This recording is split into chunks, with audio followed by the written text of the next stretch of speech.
La cultura llega al lavadero de la mano siempre de Sumaya Chahir, que cada martes regresa con su espacio Más que Cultura.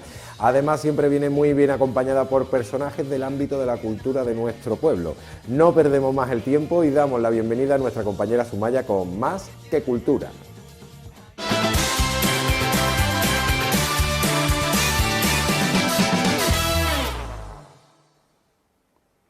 Hola, ¿qué tal, amigos y amigas? Bienvenido de nuevo al espacio cultural Más que Cultura, del magazine Lavadero. Gracias a Valle, como siempre, por darnos paso. Hoy tengo y me acompaña una invitada muy especial, natural de Granada y residente en Málaga. Es escritora y poeta y está aquí para contarnos su carrera poética y literaria. Le damos la bienvenida a María Angustias Moreno Barrios. Hola, ¿qué tal, María Angustia? Hola, bien. ¿Cómo estás? Muy bien, gracias. Bienvenida. Gracias. María Angustias, he dicho que eres poeta y escritora. ¿Cuándo empezaste en el mundo de la escritura, de la poesía? Bueno, yo en la poesía empecé con 3 años, que empecé a recitar en el colegio. Muy temprano. Muy temprano. No es como aquello que dice, a la edad de la adolescencia empecé a escribirle a un posible novio, ¿no? No, yo no, empecé a escribir más tarde. Pero en la poesía lo que era recitar sí empecé con 3 años en la guardería, en el convento, en Granada, en la Divina Infantita. Y luego, pues, los jueves infantiles, en el programa de radio de Granada, había un programa infantil donde podíamos ir los niños a recitar o a cantar, y mis hermanos pues me llevaban, estaban cerca de casa y me llevaban. Y estuve así pues 3 o 4 años. Después, ya que ello pasó, he escrito, como tú has dicho después, a la adolescencia, al amor, y después posteriormente lo dejé cuando ya me casé, por los hijos, por no tener tiempo. Sí me gusta siempre leer mucho, y realmente cuando yo empecé ya a escribir fue cuando empecé a trabajar, cuando tuve la libertad de trabajar, que es cuando yo estaba en una empresa donde era ayuda sanitaria a domicilio, donde también cuidábamos a enfermos por la noche, y en la noche, para no dormirme, pintaba y escribía, dibujaba y escribía, y ahí ya fue cuando empecé mi carrera más o menos con más firmeza. Escribes, bueno, tu género más bien es tiene de todo, ¿no? Elemento poesía, relatos, pero yo te leo mucho y veo que escribes más poesía, ¿no, María? Sí, me invita más la poesía. ¿Por qué la poesía? Porque soy una persona melancólica y la melancolía es la que mejor poesía que se escribe, ¿no? ¿Sí? Soy muy romántica, que también eso me llama mucho a escribirle al amor. A veces digo que yo amo al amor y el amor no me ama. Y, vaya, qué contradicción, vaya. Y me gusta mucho escribirle a los niños. Escribo cuentos, escribo mucha poesía infantil que tengo. Estoy preparando un cuento con poesía, donde va a mezclar la poesía y los dibujos para que lleven los niños de todo. Tengo varios libros ya registrados de poesía. Sí, de esto vamos a hablar más adelante. Tú empiezas, tu género te dedicas más bien a la poesía, hemos dicho. Tienes una parte de ello para los niños, sí, donde va dedicado todo a los niños. Sí. ¿Pero por qué en especial a los niños? Porque es una forma de que el niño también empieza a introducirse en lo que es la poesía. Para incitarlo a la lectura, sí, ¿no? porque los niños son muy sensibles y esa sensibilidad a veces no se les sabe sacar de su cuerpo, ¿no? Entonces, cuando ellos escuchan la poesía, en plan a veces de humor, en plan de cuento, en formatos pequeños para que ellos vayan captando las palabras, pues he visto que los niños prestan mucha atención y se implican, sobre todo cuando van los niños a la biblioteca y le hacemos cuentacuentos. No solamente les gusta el cuento en sí, sino la poesía. Y a veces, para que ellos se impliquen más en la poesía, los saco para que ellos lean con nosotros. Partícipe de y ello. Participan.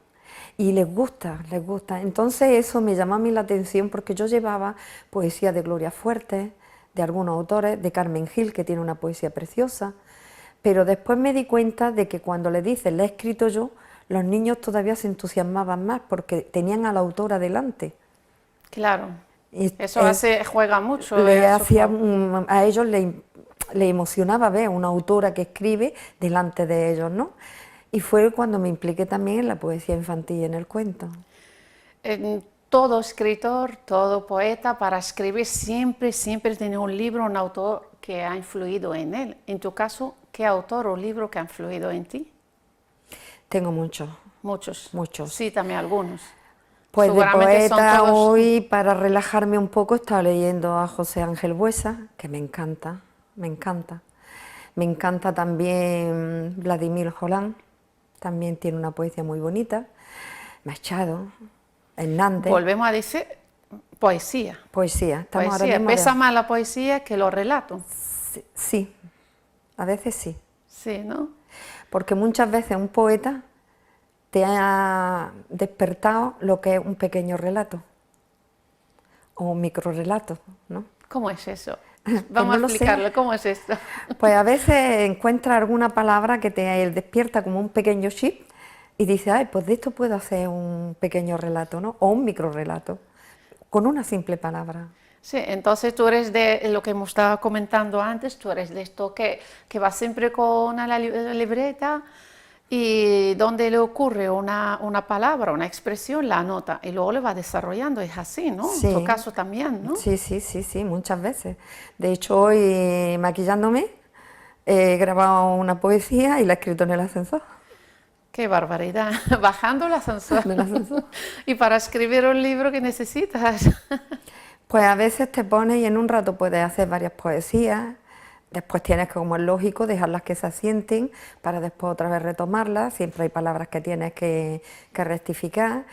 O corregir también. O corregirlas y adaptándolas mejor al tema que has querido escribir, pero vamos, a veces te salen 4 o 5 y hay días que no te viene la inspiración en ningún momento, ¿no? Sí, eso también según el día, obviamente, ¿no? Sí.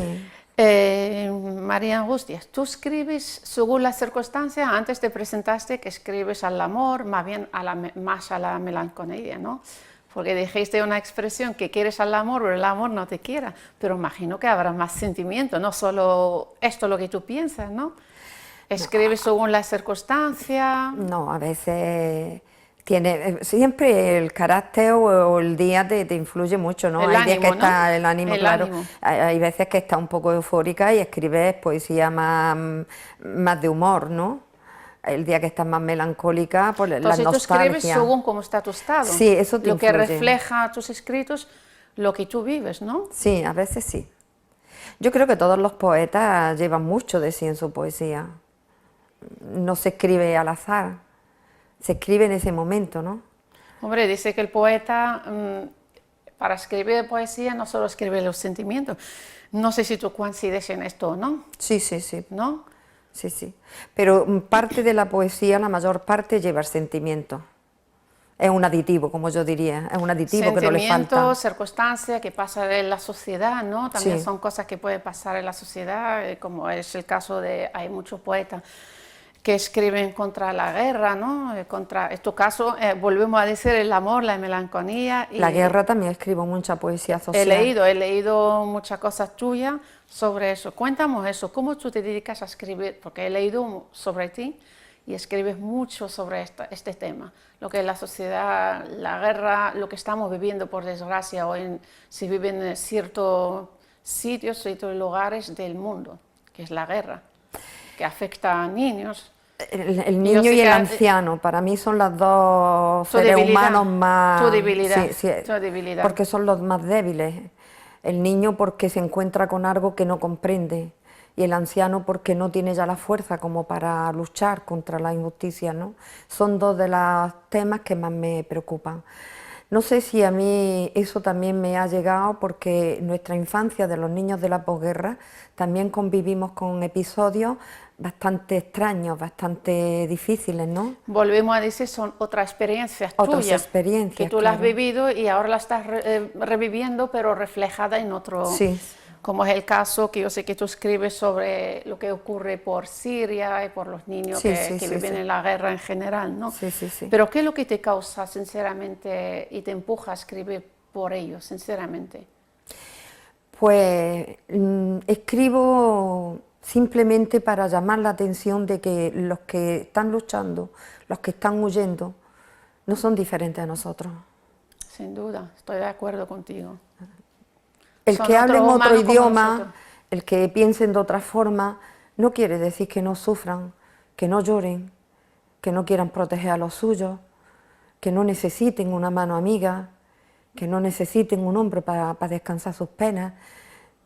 Eso es lo que a mí me mueve. Además me emociona hablar de ello. Se te nota. Mucha sensibilidad. Sí, a mí me duele todo lo que está pasando, porque después venimos desnudos y nos vamos desnudos. El daño que aquí hacemos se queda aquí, ¿no? Y me duele, me duele. A mí me mata, sinceramente, ver a un niño llorar o la cara triste de un anciano. A todos nos duele Me cuando duele. ves un niño inocente.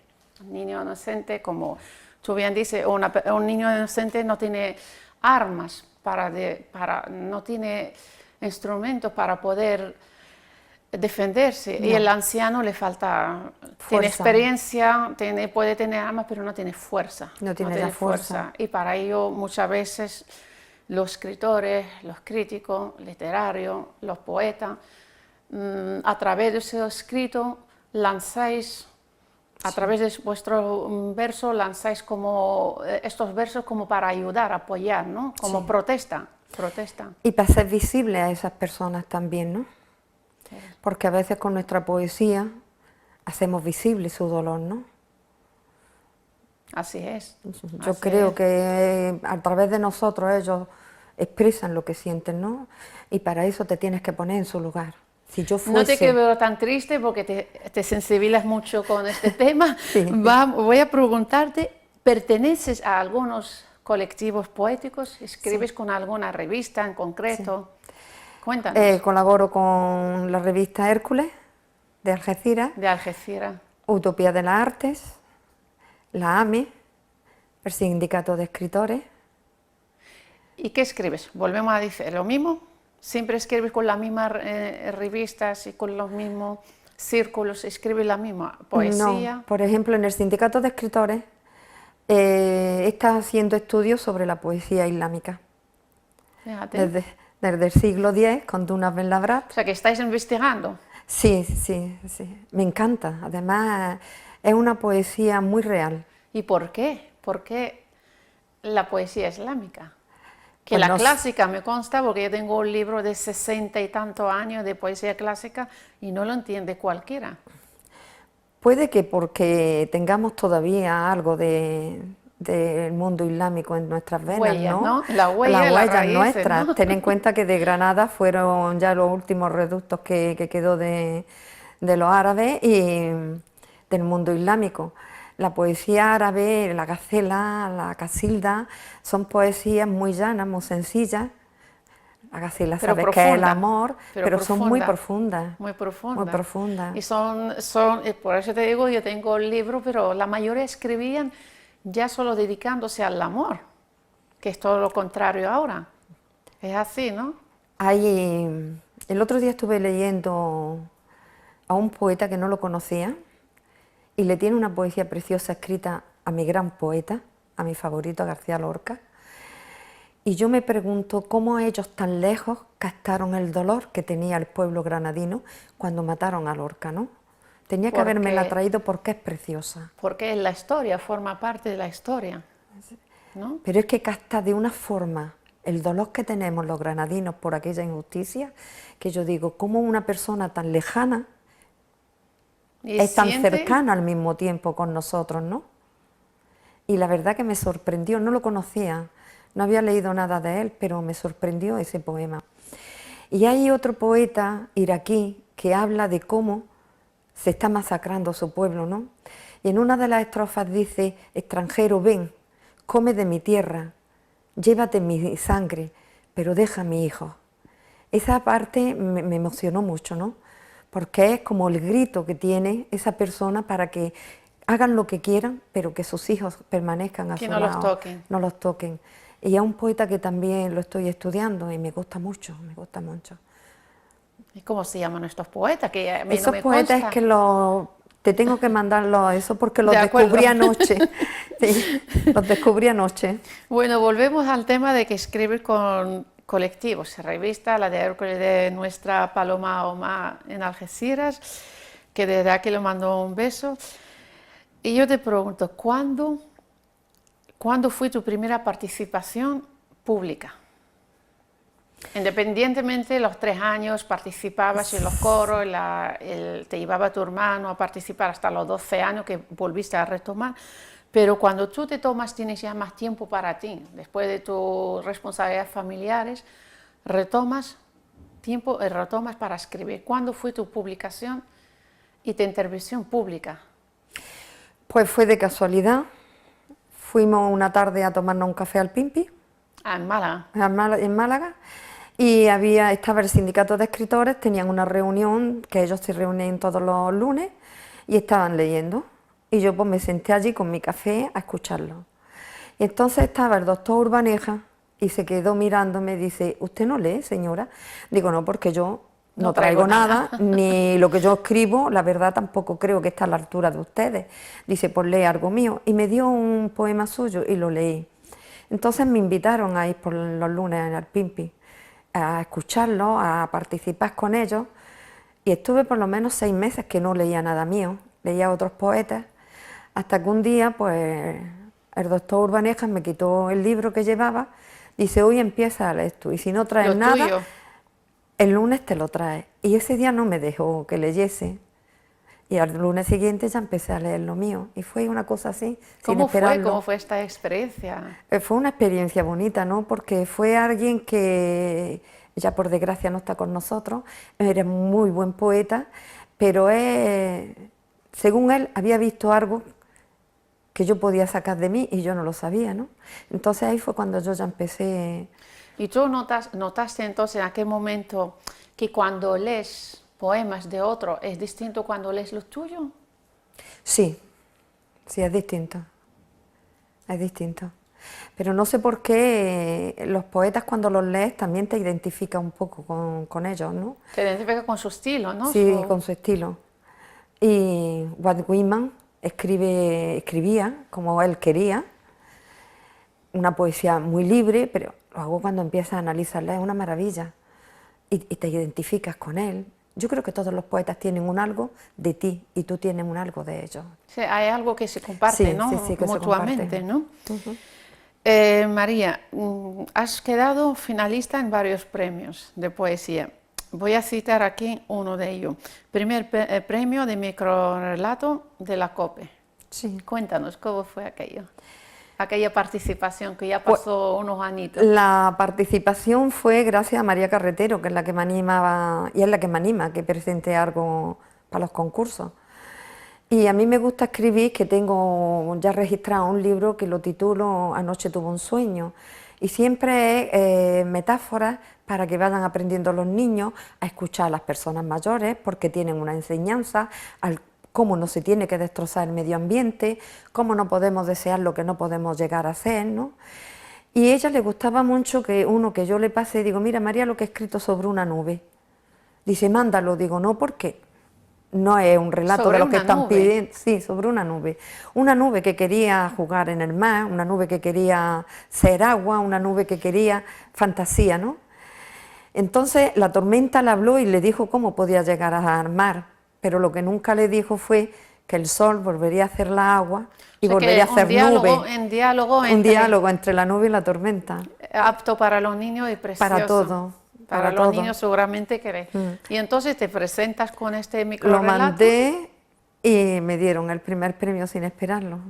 Vamos, yo no pensaba nunca que me lo iban a dar. Bueno, yo creo que muchas veces cuando uno participa no va con la idea de ganar, ¿no? No, yo es que no participo porque no eso. Me anima María Carretero. Es la que es que sí, tienes que hacer lo que tienes. Digo, bueno, pues vamos a echarlo. Pues bendita sea la animación de María Carretero. Sí. Bueno, he dicho tu primer regalo que la has ganado en la COPE. Tienes también medalla de oro de San Isidoro, ¿no? No San Isidro. Isidoro. De Sevilla. De Sevilla. ¿Cómo y cuándo fue la entrega de esta medalla? ¿Cómo te lo cedieron? Pues me mandaron un correo electrónico diciéndome que me habían elegido por los trabajos que había presentado en el Sindicato de Escritores sobre la historia de la poesía, sobre Hipatía de Alejandría, que también hice... ¿Ha hecho una investigación? Una investigación, hice también estudios sobre ella, y por varias varios temas que había tocado sobre investigación, ¿no? Entonces me dieron la medalla.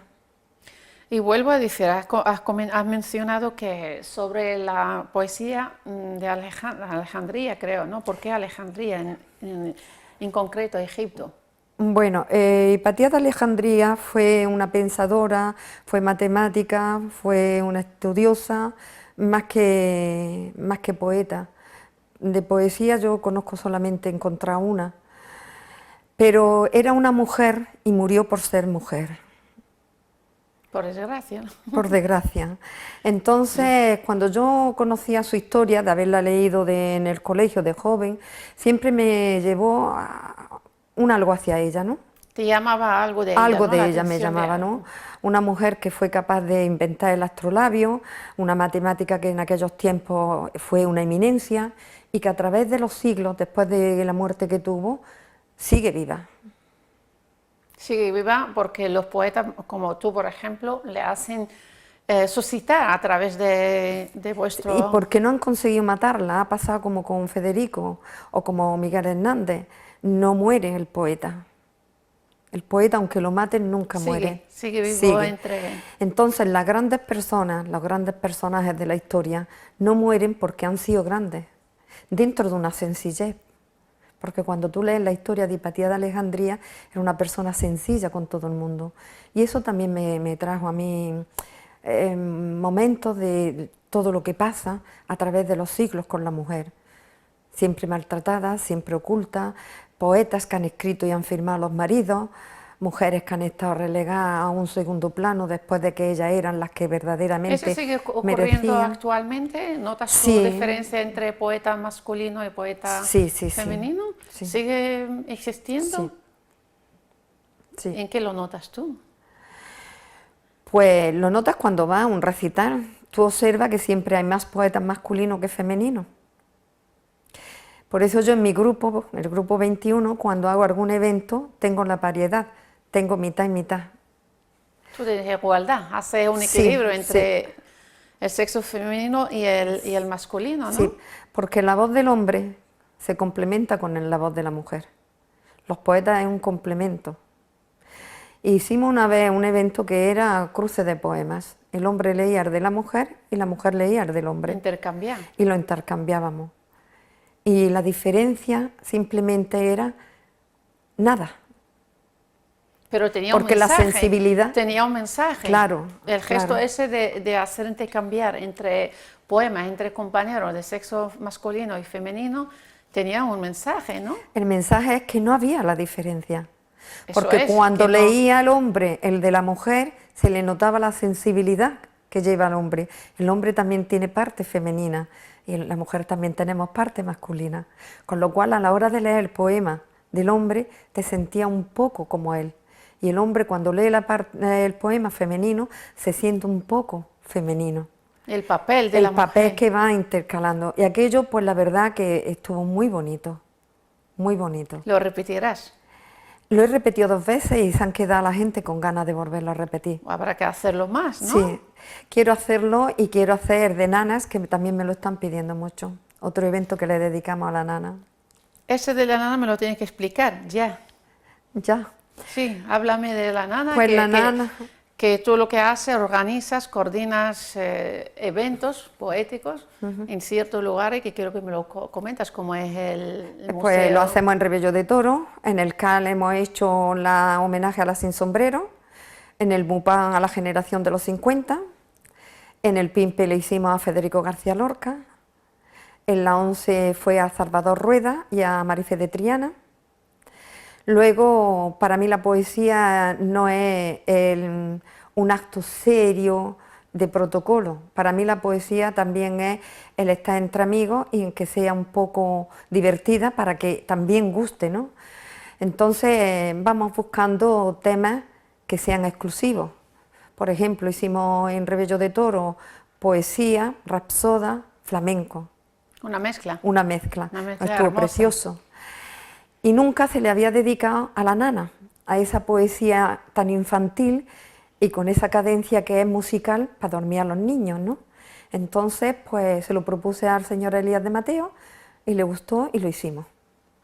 ¿Y qué público acude a estos eventos? ¿Acude jóvenes, no jóvenes, niños, infantil? Infantil acuden pocos, como no sea que Cuando hay vayan la con los nana, por padres. ejemplo. Como no sea que vayan con los padres, los infantiles no vienen, pero sí vienen de todas las edades. Depende de lo atractivo. Hay participaciones masivas, ¿no? Sí. En general, ¿no? También acostumbramos nosotros en el grupo 21 que cuando estamos recitando algo saco a alguien del público.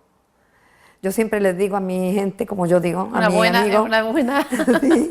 Un buen truco, ¿no? Para implicarlo, ¿no? Les digo llevar material porque muchas veces falta material, ¿no? Y a veces pues del público saco gente para que también se implique, para que también lean.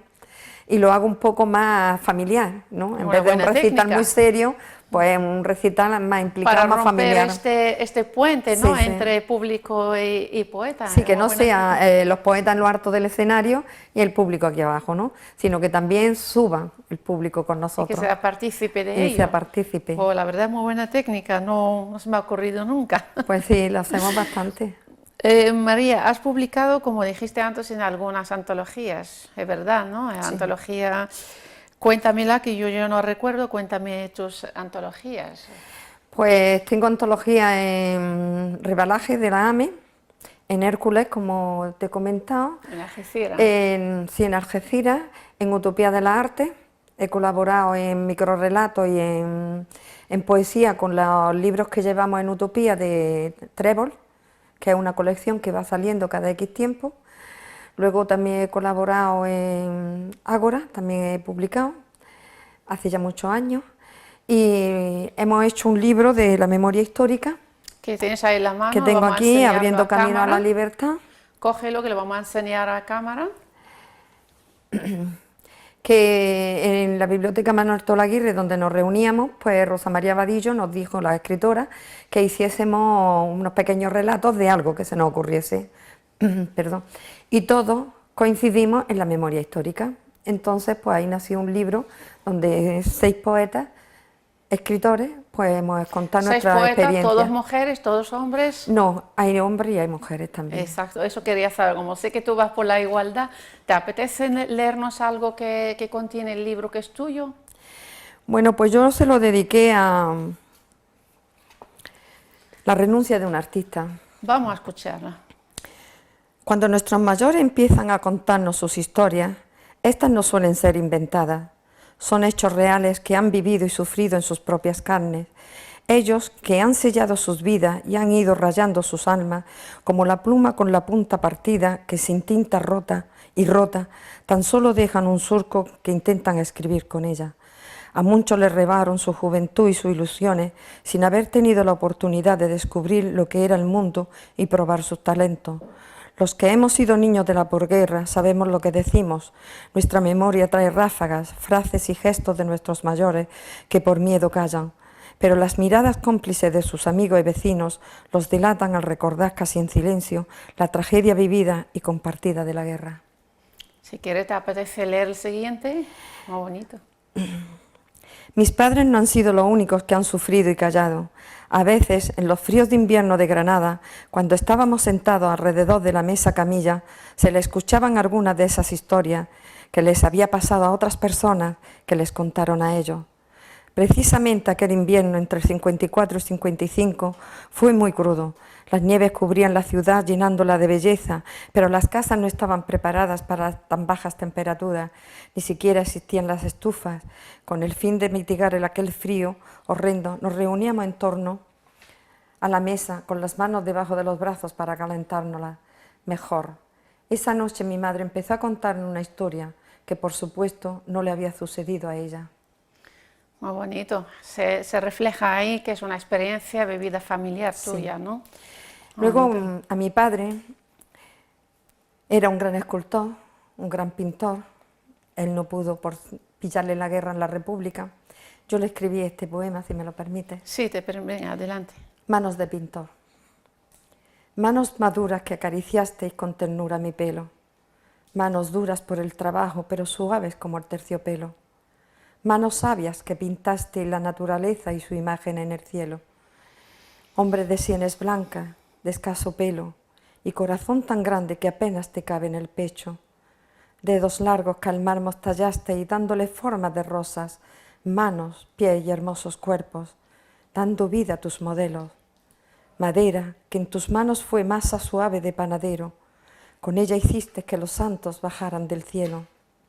A ti, hombre bueno, a ti te digo, papá, no sabes cómo te quiero.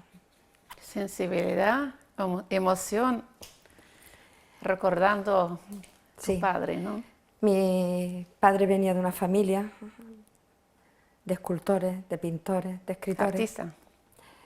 Era Francisco Ayala, el escritor, era primo segundo de mi abuelo. En Granada está llena de esculturas de mi primo, Miguel Moreno Romera. Y en Granada tenemos muchas cosas de mi padre anónimas, porque no podía firmarlas. Familia de arte. Familia de arte. Arte, me encanta. Te veo muy emocionada con lo que acabas de leer. Sí. Y yo paso rápidamente para animarte y te pregunto, ¿buscas la creación de estructura para escribir o escribes de manera libre? Escribo libre, Libre. aunque escribo con estructura, escribo sonetos y escribo de todo, ¿no? Pero me gusta la poesía libre para que no pierda la esencia, porque la poesía cuando la escribe en un momento determinado ya lleva la esencia, ya lleva su pureza, ¿no? Entonces muchas veces estructurarla puede perderla, ¿no? Hay veces que la estructuro, que Sí, pero hay que cuidarlo. le tengo su rima, pero para mí la poesía no debe de perder el ritmo, la musicalidad. Para mí son las dos bases importantes. Son dos bases que hay que cuidar, que hay que cuidar, ¿no? Sí. María, decías que, bueno, acabas de comentarnos que tu padre era pintor, tu tío, tu primo, o sea que vienes de familia de artistas, de arte, que le aman el arte, y a mí me consta que eres amante de la pintura y has participado en exposiciones colectivas. Sí, he participado en varias. Pero con tus cuadros pintados por ti, ¿no? Sí, sí. ¿Cómo y dónde fue estas participaciones? ¿Aquí en Málaga o fuera de Málaga? Aquí en Málaga, con Antonio Quero, hizo una exposición colectiva de los talleres de Antonio Martelo, la asociación Antonio Martelo, y ahí participamos. Y luego, pues, un italiano me vino un día que iba a hacer una exposición en la calle Santa María, que si le prestaba alguno de mis cuadros, porque había visto algunos que le había gustado. Entonces le dije que sí. Y estuve, pues, participé con unos melocotones, con un bodegón de melocotones, bodegón. y con uno de membrillo y manzanas. Con 2 bodegones participé. De Periana no eres, porque hace los melocotones No. y manzanas, No soy de bodegones. Periana. ¿Y cómo fue aquella buena acogida tuvo, imagino, Una ¿no? experiencia muy bonita. Una Sí, que- gustaron, pero como no los tenía para venderlos, no los vendí, porque cuando Si lo pinto pintas para algo, ti, pintas para ti. mi hija se los lleva. Tengo 4 y mi hija se los lleva. Le llevan los madrilines, ¿no? Se los llevan a Barcelona, se los llevan a Madrid, A se quedan aquí Madrid. en Málaga. Tienes previsto publicar, ¿no? Algún libro tuyo que está por ahí. Está a falta de poco, ¿no? Ahí- Sí, tengo poesía infantil, que estoy haciéndole los dibujos, porque quiero que vaya ilustrado. Y tengo, pues, el que te he comentado, esta noche tengo un sueño, que son pequeños relatos, y cuentos en poesía. Que Porque cualquier día lo podemos ver ya, ¿no? sí, todavía creo que tardará, para primavera. Bueno, está aquí. Para primavera Está quisiera aquí. sacar O sea que el año nuevo, libro vida nuevo. nueva, libro nuevo. Vida nueva y libro nuevo.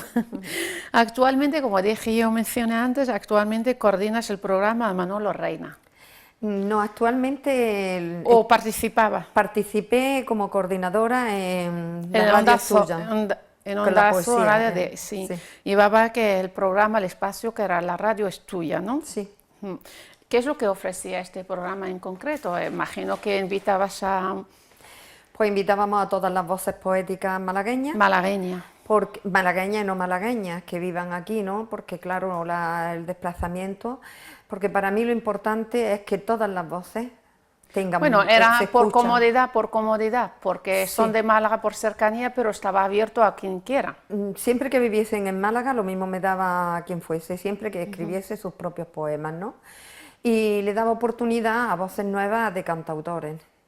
Mi idea era, y sigue siendo, el que todo el mundo tenga su voz, que todas las voces se escuchen, porque Málaga, si no se escuchan todas las voces, la cultura malagueña no es completa.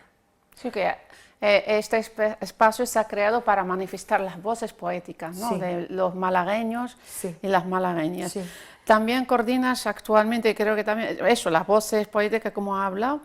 ¿Y cómo va este curso nuevo? Que después de un parón veraniego, ¿cómo estás llevando ahora la actividad? ¿Cómo lo estás preparando?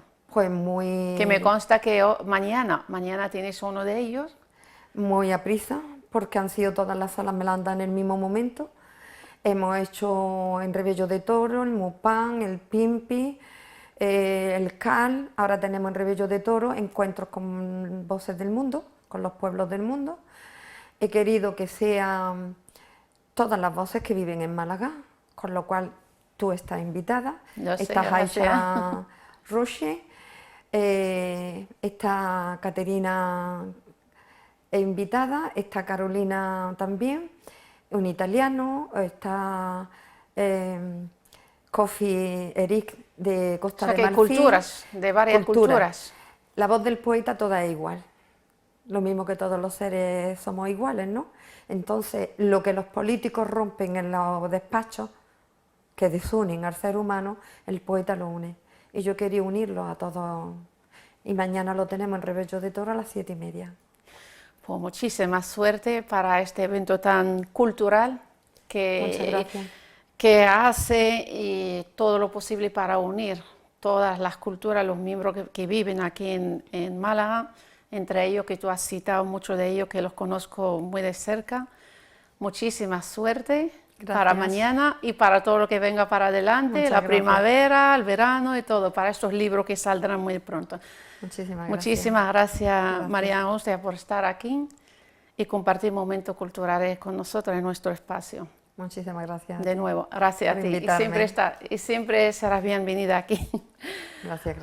Bueno, llegó el momento de despedirme por hoy. Os espero la semana que viene aquí en Más que Cultura. Hasta entonces, os espero.